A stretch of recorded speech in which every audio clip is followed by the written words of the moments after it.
Assalamualaikum warahmatullahi wabarakatuh. Baiklah, pada kesempatan hari ini kami akan membuat sebuah video tentang perangkat garis komputer beserta fungsinya.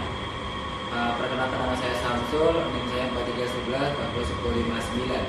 Nama saya Gustiawati, NIM 4311 401058. Nama saya Rahayu Permatasari, NIM-nya 4311 401039.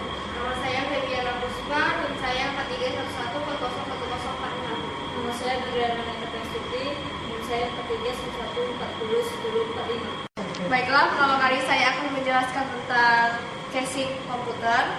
Nah, jadi di sini semua komponen udah saya buka. Jadi di sini tinggal benar-benar casing aja. Jadi fungsi pertama dari casing ini yaitu untuk melindungi komponen-komponen seperti motherboard, power supply, dan VGA. Pokoknya dia untuk menaruh barang dan untuk menaruh komponen agar komponen tersebut itu tidak terkena debu atau benturan-benturan segala macamnya. Dan ini merupakan fungsi dari casing. Oke, yang kedua saya akan menjelaskan tentang power supply. Jadi di sini power supply ini berguna untuk menyalurkan berbagai sumber listrik ke masing-masing komponen. Nah, jadi kalau tidak ada power supply, jadi ini tidak bisa hidup karena di sini ini merupakan sumber tegangan dari sebuah komputer. Nah, dan power supply ini dia letaknya berada di belakang casing. Oke, sekian. Ketiga saya akan menjelaskan ini tentang itu RAM. Jadi di sini RAM ini berguna untuk penyimpanan data sementara atau yang disebut dengan volatile, dan yang berada di komputer ini, RAM-nya ini berkapasitas 2 GB. Oke. Baiklah, di sini saya akan menjelaskan tentang motherboard atau papan utama yang berfungsi untuk meletakkan komponen-komponen pada CPU seperti prosesor dan RAM. Baiklah, kedua saya akan menjelaskan tentang prosesor. Prosesor di sini adalah sebagai otak dalam komputer, karena tanpa ada prosesor ini sistem tidak akan berjalan atau tidak akan beroperasi. Oke, selanjutnya saya akan membahas tentang LAN card. Ini dia bentuk dari LAN card, dia berbentuk memanjang. Fungsi dari LAN card ini yaitu sebagai penghubung komputer dalam suatu jaringan. LAN card ini bermerek D-Link. Nih. Selanjutnya ini adalah hard disk. Hard disk berbentuk persegi panjang. Fungsi hard disk yaitu sebagai tempat penyimpanan data utama pada suatu komputer.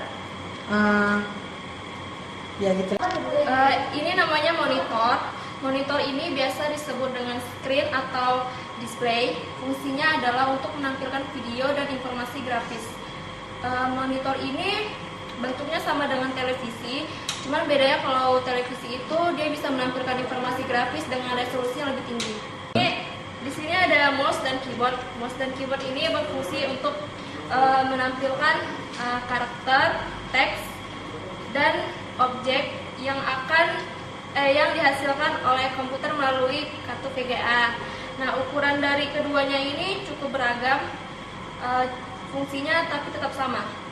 Oke, baiklah, pertama saya akan menjelaskan tentang printer. Printer ini berfungsi sebagai alat output cetak dari dokumen elektrik, baik bentuk teks maupun grafis.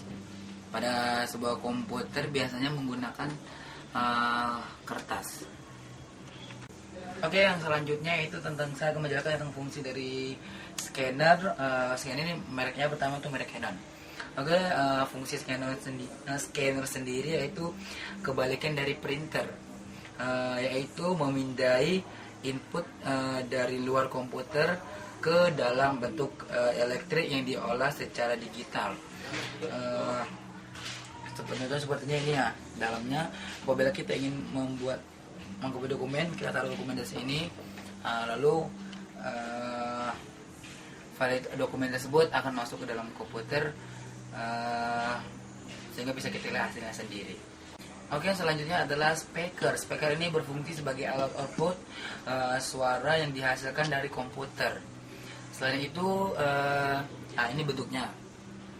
Selain itu juga ada juga beberapa orang yang menggunakan handphone atau handset sebagai alat output suara. Oke, baiklah, itu saja yang hasil dari penjelasan saya. Semoga bermanfaat. Oke, baiklah, sekian juga presentasi kami yang telah kami buat. Mudah-mudahan apa yang kami buat tadi bisa jadi bahan pelajaran untuk semuanya. Jika ada kesalahan kami mohon maaf. Akhir kata dari kami, Assalamualaikum warahmatullahi wabarakatuh.